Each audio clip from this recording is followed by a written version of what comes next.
L'histoire de Dame Sabot a parcouru le monde entier. Tout bon enfant africain a déjà une fois dans sa vie entendu parler de Dame Sabot. Cette légende a terrorisé plus d'un enfant dans le monde.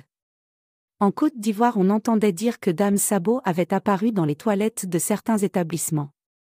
D'autres affirmaient l'avoir vue avec ses sabots. Ce qui revenait le plus souvent à propos de Dame Sabot est qu'elle apparaissait pour voler les enfants. Au vu de toutes ces informations et rumeurs, il y a lieu de se demander qui est en réalité Dame Sabot. L'histoire de Dame Sabot a été créée sur la base de la forme d'une roche en sabot située dans la réserve naturelle nationale du Sabot de Frotet au nord-est de Vesoul en Europe. La légende dit que le diable est tombé amoureux de la dame du château de Montaigu, situé à proximité. Le mari de la dame étant parti croiser en Terre Sainte, le diable en profita de l'absence pour accoster la dame du château. Cet acte fonctionna puisque la dame tomba sous le charme du diable, et céda.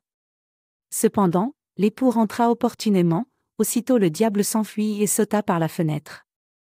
En se dépêchant de sauter, le diable perdit son sabot. Le lieu doit son nom au fait que le vent, la pluie, le gel ont sculpté la roche en forme de sabot, au niveau de la falaise qui surplombe le Durgeon, la ligne SNCF Paris, Mulhouse et la route nationale 57.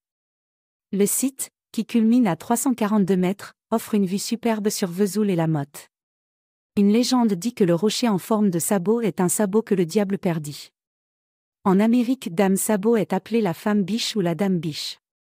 Selon des peuples indigènes des Amériques, en Oklahoma dans l'Ouest américain et le Nord-Ouest Pacifique, et à proximité, c'est une femme capable de changer de forme dans la mythologie. Dans l'Ouest américain, elle apparaîtrait à différents moments sous la forme d'une vieille femme, d'une jolie jeune fille, ou d'une biche. Certaines descriptions lui donnent un buste de femme et le bas du corps d'un cerf.